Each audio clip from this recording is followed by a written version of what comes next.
Welcome guys, and today I'm going to show you how you can invite a crossplay friends in Skate 4. So what you'll need to do is press on controller this arrow as you can see on the screen, and with LB and RB you'll be able to navigate through this menu. And here you'll see your friends. So I'm in the Steam, I will see my Steam friends. But if you want to crossplay, like with PlayStation or Xbox, here you'll need to search by username or ID.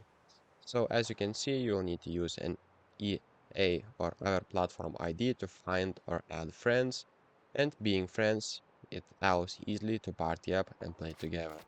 So when you search and add a friend, here in the requests, you will be able to accept that friend, and where it says friends, you'll be able to invite a friend.